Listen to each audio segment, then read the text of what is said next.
Sean bienvenidos. Vamos a dar continuación a los temas de la unidad 1, referida a la introducción a la contabilidad nacional, y vamos a desarrollar el contenido programado para la semana 5, que era la actividad programada para esta semana, que es previa a la semana de parciales. En la semana anterior, la semana 4, estuvimos revisando la forma introductoria de dos elementos importantes en el entorno económico de cualquier país, y son los tipos de interés, que dijimos en su momento que íbamos a hablar de la tasa de interés, aunque era varias, ¿verdad? Pero se trataba de simplificar el concepto para conocer a qué nos referíamos con el agregado macroeconómico, y manejábamos los tipos de interés y los tipos de cambio, ¿verdad?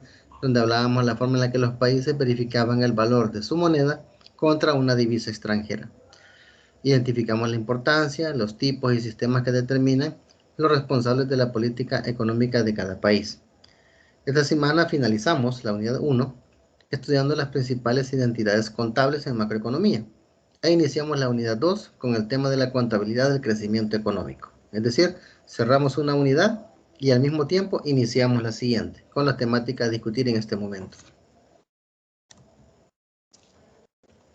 Los contenidos a desarrollar, en esencia, dos grandes temas. Primero, las principales identidades macroeconómicas, partiendo de supuestos. Veremos un escenario donde vamos a tratar de una economía simple, sin gobierno ni sector externo. Después ampliamos un poco el escenario, el modelo, hablando de una economía abierta con gobierno. Después trabajamos sobre el déficit de la cuenta corriente como exceso de gasto. De ahí vamos con la cuenta financiera y balance de pagos, para finalizar con lo que es la contabilidad de crecimiento económico. En esencia, esos son los contenidos a discutir en la presente jornada. Las preguntas directrices, básicamente dos, basándonos en los temas que vamos a discutir. Y la primera de ellas es, ¿cuáles son las principales identidades macroeconómicas? ¿Verdad? ¿Qué son? ¿Y cuáles son las principales identidades? Y dos, ¿en qué consiste la contabilidad del crecimiento? ¿Verdad?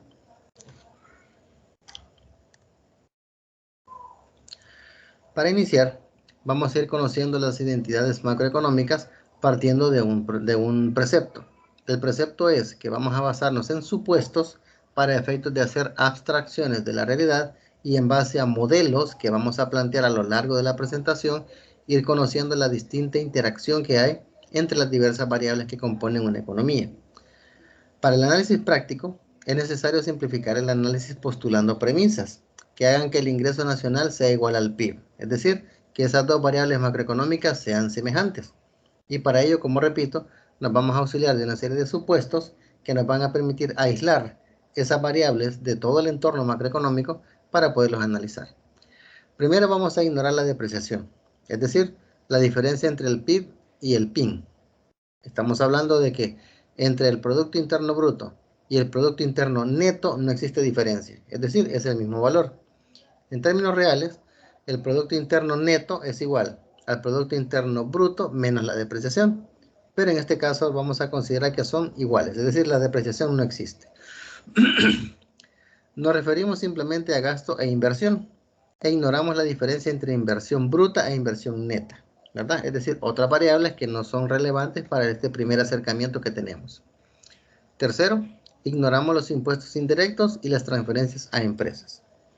Estas simplificaciones no tienen consecuencias graves y se hace solo por conveniencia. Se recalca, ¿verdad?, lo que dice el autor, que por conveniencia partimos de estas premisas, de estos supuestos, para efectos de ir planteando nuestros modelos. Entonces, el primer escenario es una economía simple, es decir, una economía que no tiene ni gobierno ni sector externo.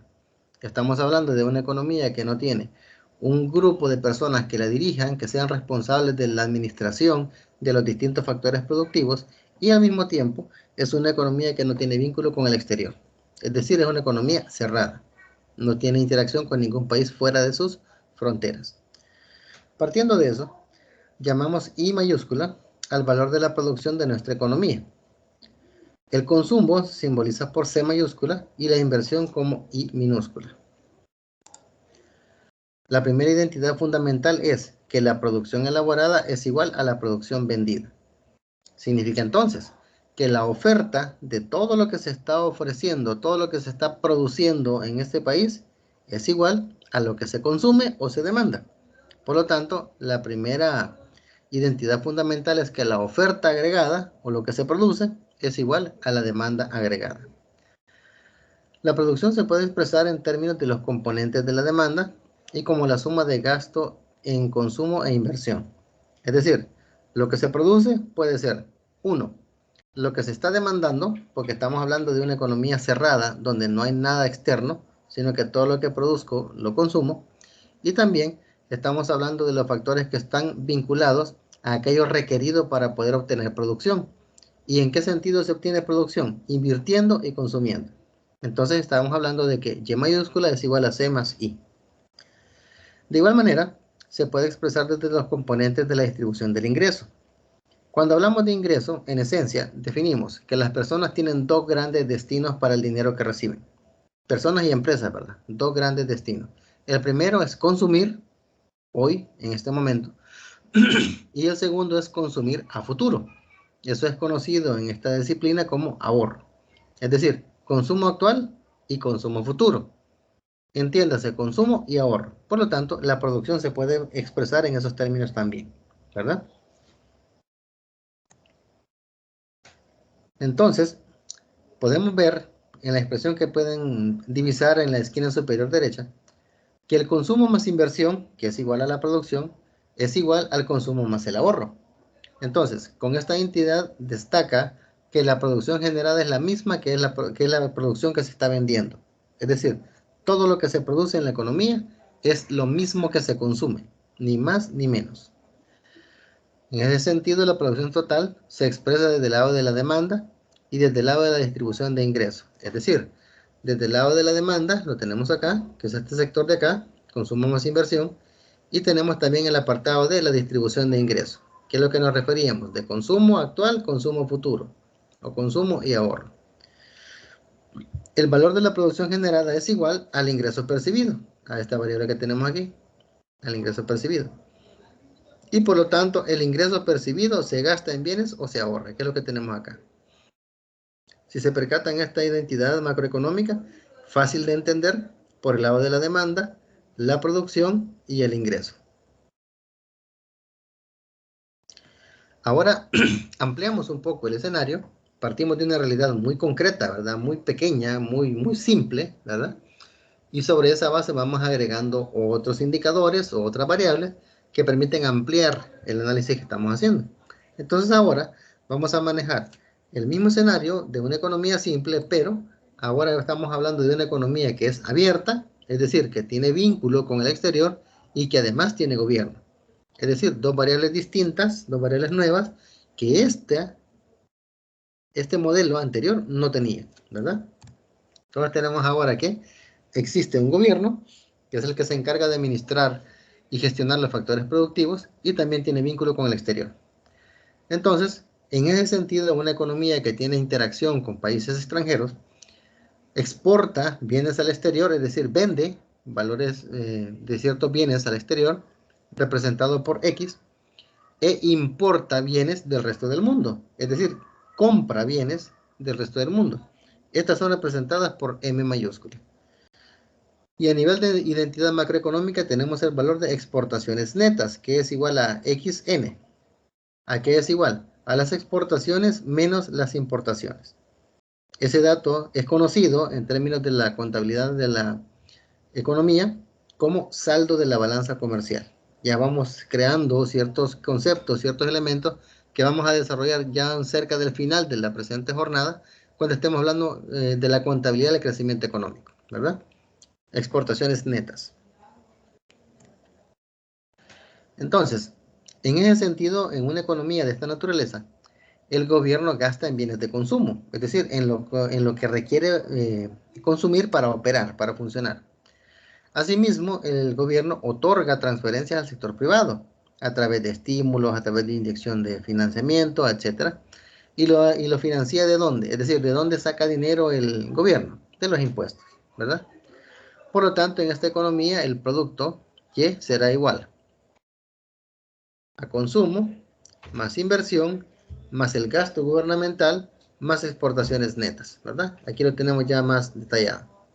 Producción es igual a consumo, inversión, gasto de gobierno, que lo tenemos acá, que es la variable nueva, ¿verdad? Gasto de gobierno. Y las exportaciones netas, que es la otra variable. ¿Me explico?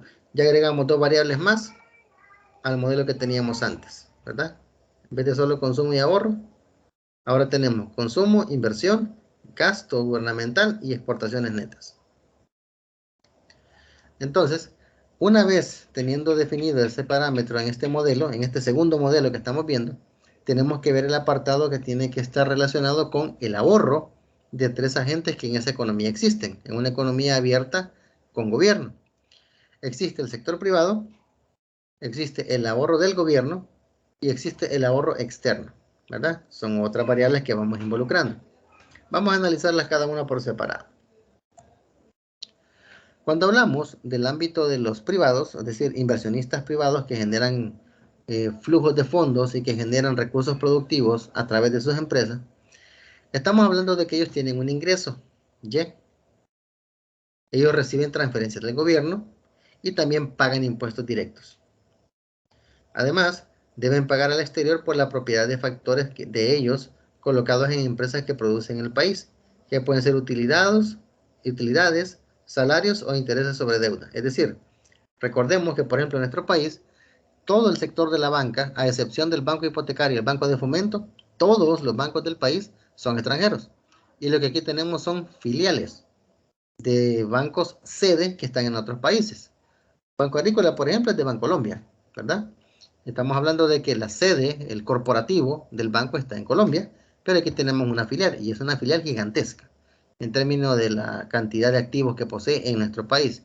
Entonces, producto de las operaciones de esa filial aquí en nuestro país, las utilidades que percibe son transferidas a la casa matriz, porque recordemos de que desde la perspectiva tributaria, el ingreso generado por una filial es considerado ingreso generado por la corporación en su totalidad. Entonces estamos hablando de que pueden ser utilidades, como acabamos de ejemplificar, salarios en algunos casos, o intereses sobre deuda, lo que tienen que ver con el apartado del pago de propiedad de factores, ¿verdad? Bancolombia, teniendo propiedad aquí en El Salvador, con todo lo que es infraestructura y cartera del Banco Agrícola, el Banco Agrícola tiene que estar reportando eh, periódicamente saldos, ingresos, gastos y otros elementos propios de funcionamiento a la casa matriz para que ya se integre en una sola contabilidad y se maneje un valor ya a nivel corporativo. ¿Me explico? Más o menos por ahí va el detalle de por qué los privados deben pagar cosas al exterior. Entonces los pagos netos son reflejados por F, ¿verdad? Que es la variable que estamos considerando. Por lo tanto, el ingreso disponible para consumir y ahorrar en los privados es igual al ingreso más las transferencias, menos los impuestos directos y menos los pagos al exterior. Es decir, los primeros dos son entradas de dinero, ingreso y transferencia. Esto es derivado de operaciones y esto es derivado de la función del gobierno. Y después tenemos dos salidas de fondos, dos salidas de recursos. Pago de impuestos, que está vinculado al gobierno, y el pago de, capital, de uso de factores de capital extranjero, ¿verdad?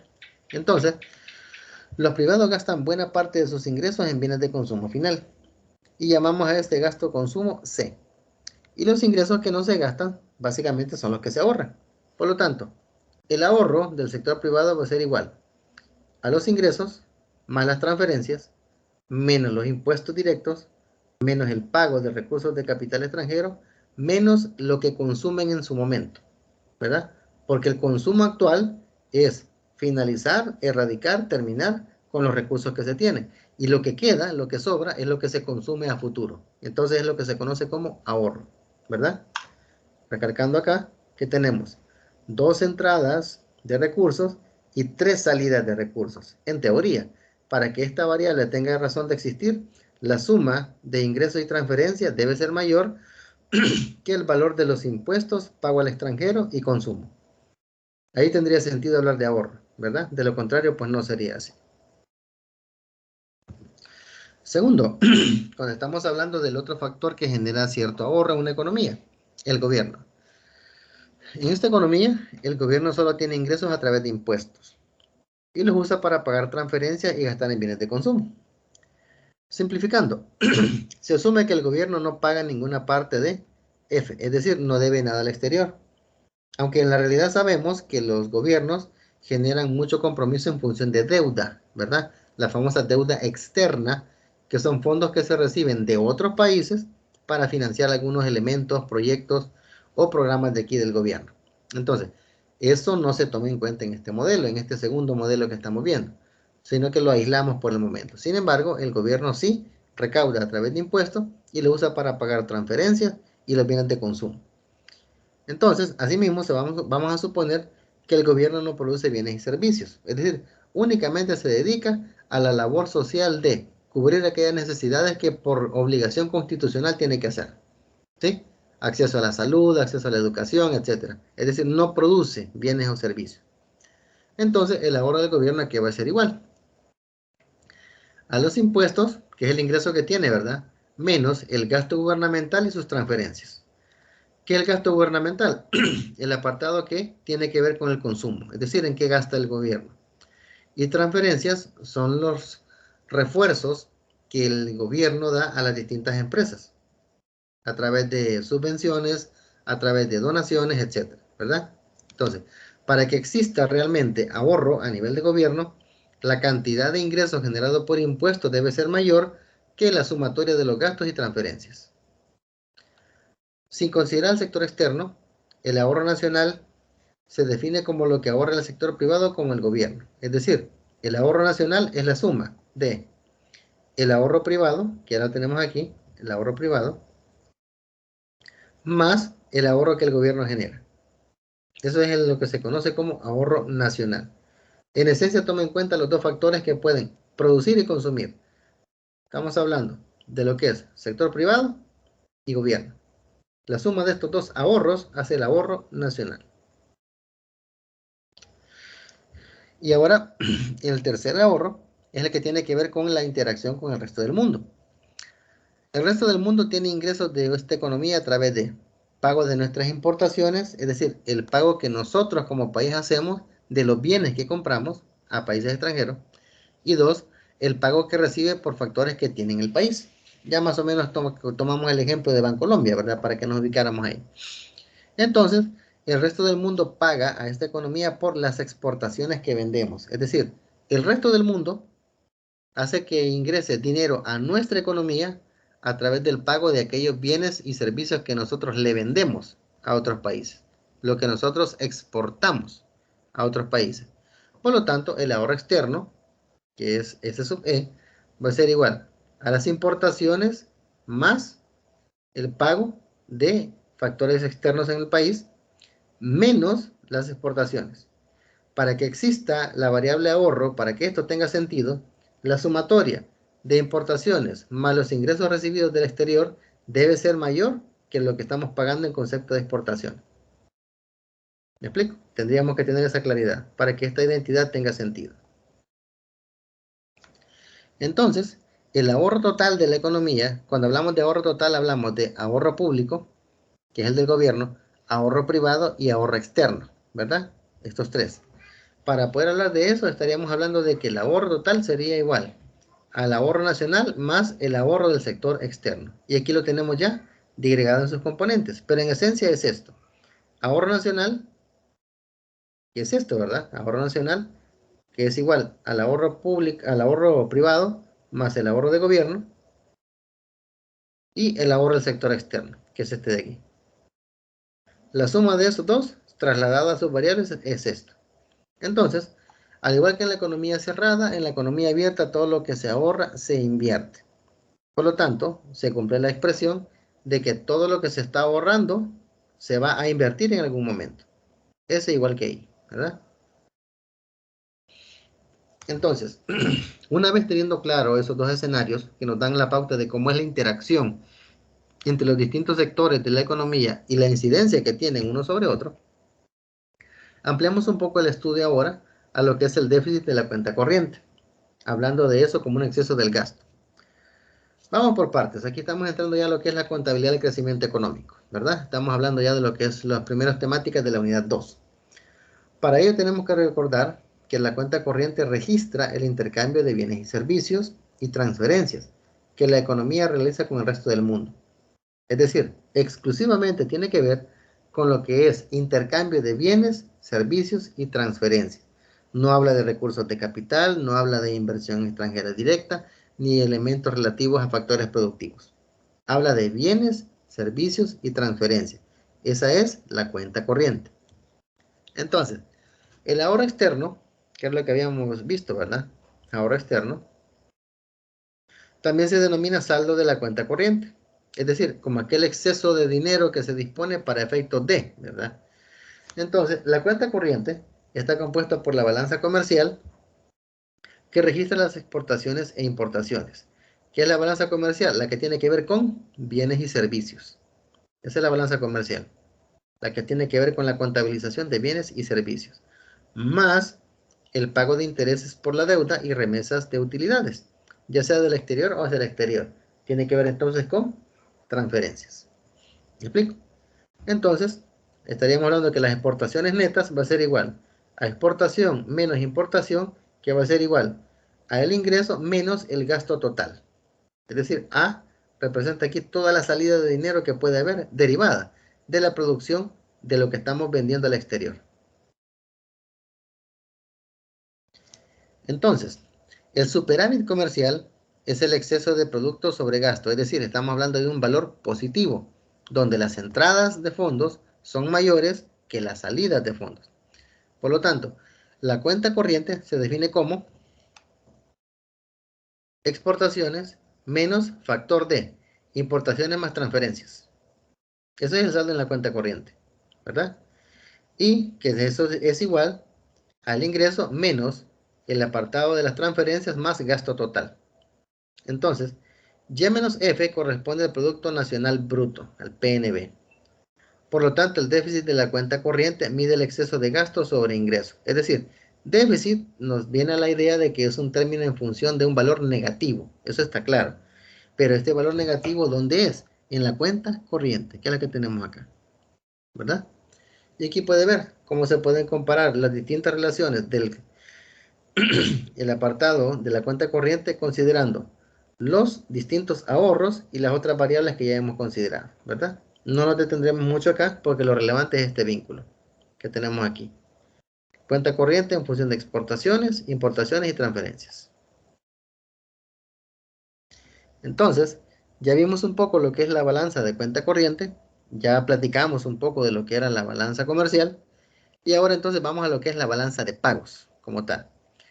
La balanza de pagos es el registro de todas las transacciones entre un país y el resto del mundo. Es decir, aquí consideramos todo aquel intercambio que existe entre nuestro país y otro. ¿A qué nos referimos por intercambio? Intercambio de bienes, servicios, dinero, recursos, activos, etc. Toda interacción, todo intercambio que existe entre nuestro país y otro está reflejado o registrado en la balanza de pagos. ¿Cómo está constituida la balanza de pagos?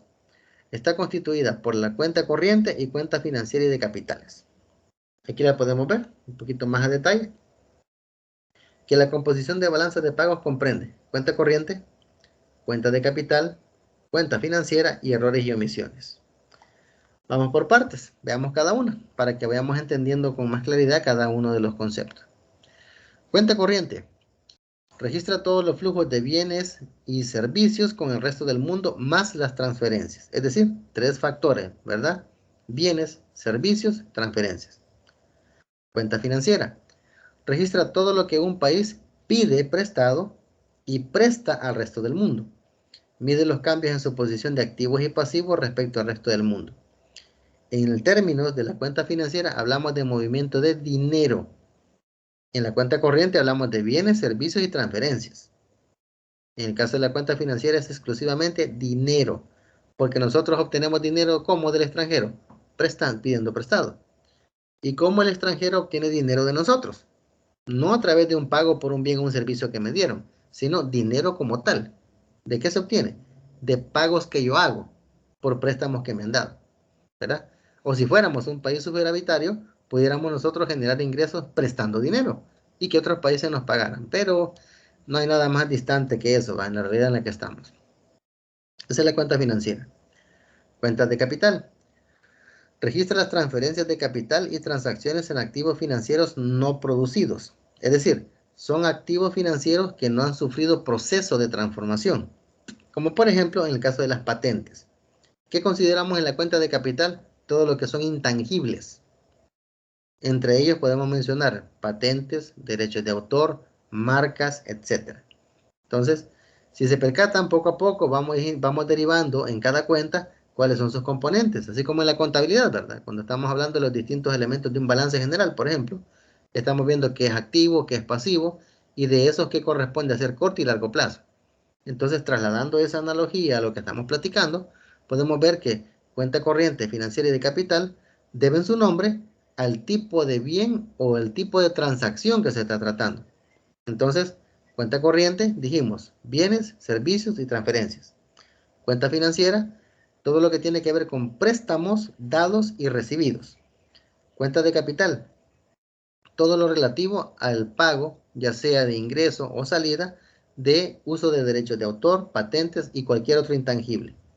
Y el cuarto componente de la cuenta es errores y omisiones. Abarca lo que se conoce como capital no determinado. Se dice que es un ajuste por la discrepancia estadística de todas las demás cuentas. En español, lo que en contaduría se conoce como una cuenta de ajuste, ¿verdad? Donde ahí se pone todo el valor relativo a las diferencias entre una y otra de las cuentas para hacerlas cuadrar. En esencia, eso es. Entonces, básicamente podemos tomar todo lo que hemos hablado hasta este punto, pero para darle un poco más de sentido, comparto esta reflexión, y es que podemos manejar lo que hemos visto anteriormente, comparándolo de forma análoga como que es la economía de un hogar. Y aquí podemos ver que si hacemos esa comparación, podemos ver cuál es la diferencia entre la cuenta corriente y financiera. Veamos. Suponga que el hogar gasta más de lo que recibe. Gasta $100 y solo recibe 90. Entonces, ahí hay un déficit, ¿verdad? Porque hay más gasto que ingreso. Si fuera un país, entonces tendría un déficit ¿en dónde? En la cuenta corriente. Ahora bien, el exceso de gasto se debe financiar de alguna forma. Es decir, ese saldito negativo del ejemplo que he puesto de $10, de algún lugar lo debo financiar. De algún lugar debo sacar ese dinero para compensar ese déficit. Porque esos $10 que no tengo me van a hacer falta para cubrir bienes, servicios o necesidades básicas de ese hogar. Entonces, ¿de dónde voy a sacar yo ese dinero? Aquí mencionamos en la analogía que el hogar se puede endeudar, pedir prestado, ¿verdad? Puede sacar dinero que tenía en el banco si tuviera algún ahorro, o puede vender algunas acciones que tenga. Es decir, tiene algunos excedentes por ahí en términos de bienes que los puede vender perfectamente, en términos de activos. Y sería factible hacerlo. Es decir, que si yo obtengo un valor negativo en mi cuenta, yo tengo tres opciones. Primero, pedir prestado. Segundo, disponer de ahorros si los tengo. Y tercero, vender activos. Son las tres formas en las que una economía puede cubrir un déficit, que sería de forma análoga como estamos hablando ahorita de un hogar, ¿verdad? Pedirle prestado a alguien que nos ayude con una cantidad hasta fin de mes para cubrir, o podríamos ver si tenemos algunos ahorros en un banco y los vamos a retirar, o tenemos algo de lo que podemos prescindir y lo vendemos, ¿verdad? Todas estas transacciones corresponden al financiamiento del déficit, ¿verdad? Entonces, lo opuesto ocurriría si hay un superávit, es decir, si hay más ingreso que gasto. Aquí los valores se invierten. Recibo $100 y solo gasto 90. Entonces me quedan $10 de excedente. Si eso es así, se puede reducir su deuda, se podría generar algún depósito o se podrían acumular activos. Si se percatan, cuando hay déficit, acá pedimos prestado, sacamos ahorros o vendemos acciones. Algún activo. Cuando hay superávit, hacemos lo contrario. Pagamos deuda, si tuviéramos, tendríamos para poder ahorrar, si eso quisiéramos hacer, o bien podríamos comprar más activos. Es lo opuesto de lo que está aquí. El déficit tiene un comportamiento. El superávit tiene un comportamiento opuesto a lo que es el déficit. Entonces, en la cuenta financiera no nos referimos solo a préstamos bancarios, ya habíamos dicho eso. Y si el saldo en la cuenta financiera en algún periodo fuera positivo, hablaremos de un superávit. Significa que los extranjeros han invertido más en el país de lo que los habitantes del país han invertido en el resto del mundo. en español, estaríamos hablando de que somos un destino atractivo para que personas o empresas de otros países vengan a dejar sus recursos acá. Entonces, eso generaría un incremento, un superávit en la cuenta financiera. La cuenta financiera, en esencia, damas y caballeros, se compone de esos 5 elementos. El primero es la inversión extranjera directa. ¿A qué nos referimos con eso? Dinero que entra directamente al país para ser utilizado en destinos productivos, ¿verdad? Nuestro caso más emblemático allá a finales de la década de los 80, principios de los 90, con los acuerdos de paz, fueron las zonas francas. Cuando empezaron a venir empresas del extranjero, se montaron por todos los beneficios fiscales que tienen, ¿verdad? No hay pago de IVA, no hay pago de renta, hay subvenciones, etcétera. Y además eran empresas que estaban radicadas con mucho tiempo ya en otros lugares, pero que al ver la bondad tributaria de invertir en este país, acá en nuestro país, vieron que les era más barato producir lo mismo. De hecho, resulta irónico de que en la década de los 90 el equipo, perdón, más emblemático de la NBA fue de los Chicago Bulls, mientras estuvo Michael Jordan como pivote de ese equipo, ¿verdad? Que se volvió una leyenda, el tipo, de tan bueno que era. Pero resultaba gracioso de que los uniformes que esa gente utilizaba en la década de los 90 decían Made in El Salvador, porque la Nike había montado aquí en el país una zona franca, donde se producían uniformes para jugadores de la NBA en la década de los 90. Entonces, para que vean, pudiendo producirlos en Estados Unidos, ¿por qué se vienen hasta acá? Por todos los beneficios fiscales, mano de obra más barata y otra serie de beneficios, ¿verdad? Entonces, eso es lo que tiene como característica la inversión extranjera directa, es decir, viene directamente a ser utilizada en alguna actividad productiva. Segundo, en la cuenta financiera existe la inversión de cartera. ¿A qué nos referimos con inversión de cartera? Todo lo que tiene que ver con inversión de activos financieros, bonos, acciones, letras del tesoro, etc. Ese es el apartado de cartera, es decir, inversiones en activos financieros. Tercero, es la compra de instrumentos financieros conocidos como derivados. Aquí estamos hablando, por lo mismo de la gran variedad que hay en términos de instrumentos financieros, de aquellos tipos de activos que son respaldados en activos financieros. Por ejemplo, bonos de petróleo. Un bono de petróleo se caracteriza porque el valor del bono como tal, ¿verdad? Como activo financiero, depende directamente del precio del barril de petróleo en el momento que se esté transando. Entonces, un bono de petróleo, cuando el precio del petróleo está al alza, obviamente su valor sube y se vuelve más atractivo para aquel que lo posee poderlo vender para obtener un beneficio. Pero ¿qué sucede cuando es lo contrario? Cuando están empezando a caer los valores y la gente ve que los tiene presentes y los tiene como parte de sus activos porque ha invertido en ellos, empieza a generarse el pánico y venden, porque prefieren vender perdiendo poco y no esperar a que caiga a mínimos históricos, ¿verdad? Entonces, eso es lo que hace una característica, una particularidad de los derivados, como su nombre lo dice. Es un activo financiero respaldado en un bien o en un servicio que se deriva, ¿verdad? Del mismo. Tenemos, por ejemplo, el caso de los bonos de carbono, ¿verdad? Que son muy, muy usados ahora en Venezuela, muy usados ahora en Europa, que tiene que ver con el valor de un bono en base al nivel de emisiones de CO2 que representa ese país. Mientras un país tenga un cielo más limpio, más amigable con el medio ambiente, el bono de carbono vale más que un país que no lo tenga. Y así sucesivamente, ¿verdad? Hay tantos instrumentos financieros que habría una clase entera solo de eso, pero para que se hagan la idea, ¿a qué nos referimos con un derivado, ¿verdad? Que es un tipo de activo financiado o respaldado en otro tipo de activo. El cuarto es la otra inversión, constituida básicamente por flujos de deuda externa. Es decir, aquí estamos hablando de préstamo. No es que la inversión venga directamente a un sector productivo como tal, sino dinero que recibimos en concepto de préstamo, para que así el gobierno lo destine al uso que más estime prudente, ¿verdad? Puede ser a proyectos de salud, puede ser a proyectos de educación, puede ser a pago de otro tipo de deuda, etcétera. Pero no es una inversión extranjera directa como tal, sino que es un dinero obtenido en concepto de préstamo, ¿verdad? Y por último, la variación de reservas, que tiene que ver con aquellas reservas que tienen los países, ya sea en oro, en dinero o en otro tipo de activo, que les da cierto respaldo, ¿verdad? Cierta tranquilidad a nivel macroeconómico. En esencia, damas y caballeros, esas son las 5 partes, los 5 componentes de la cuenta financiera, ¿verdad? Como habíamos hablado antes, la cuenta corriente tiene una contraparte de financiamiento externo. Si denotamos por CC sub T el saldo de la cuenta corriente en el periodo de T y por B sub T la posición de inversión internacional neta al inicio del periodo T, obtenemos que el saldo de la cuenta corriente de este periodo va a ser igual a la posición de inversión internacional neta de un periodo menos esa posición en un periodo anterior. Porque T más 1 es mayor que T, ¿verdad? Entonces, si T fuera 1, por ejemplo, aquí sería 1 más 1, 2. Y aquí 1.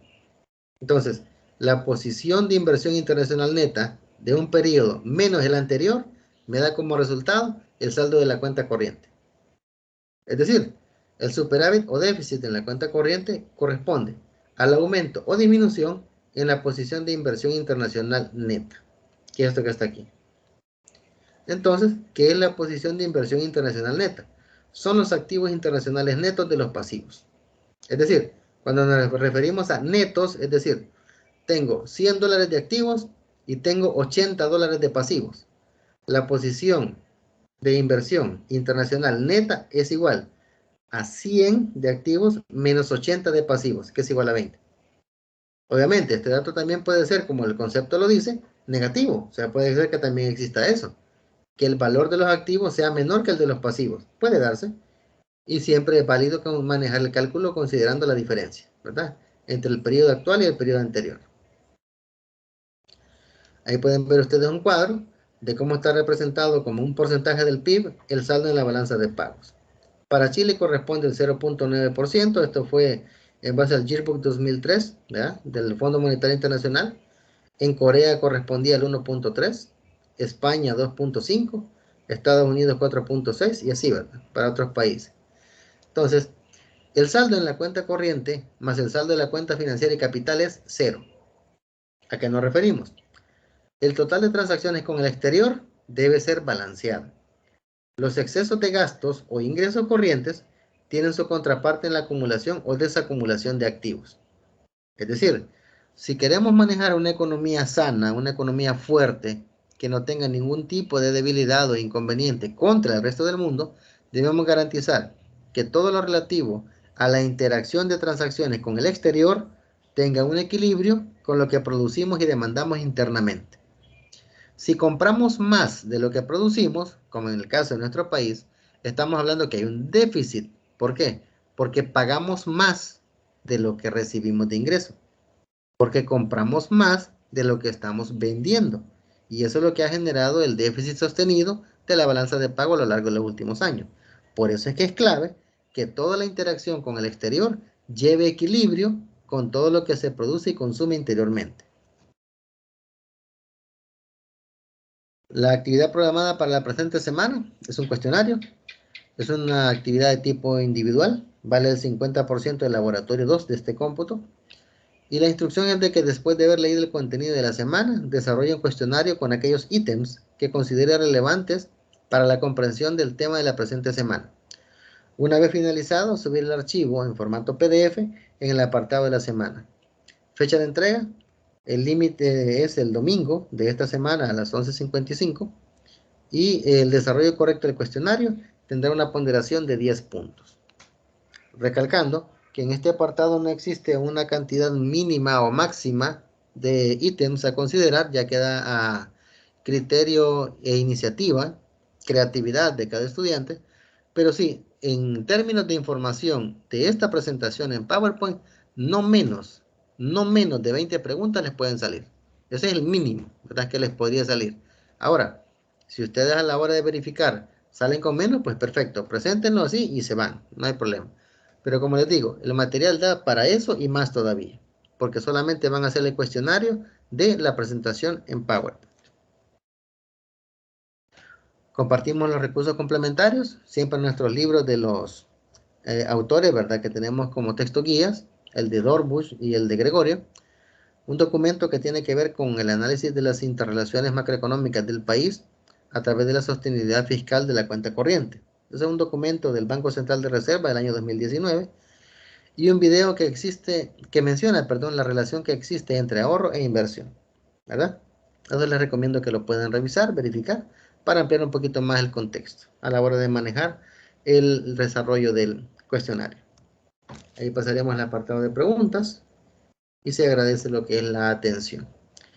Desde esa perspectiva, damas y caballeros, tenemos claro de que los contenidos relativos a la presente semana ya han sido desarrollados para efectos de que sean considerados para el desarrollo del parcial.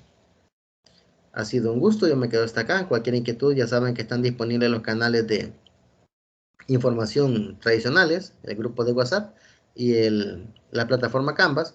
Y pues, si el Señor lo permite, nos estaríamos viendo ya en el examen la próxima semana. Ha sido un gusto, compañeros, entonces me quedo hasta acá. Pasen una feliz noche.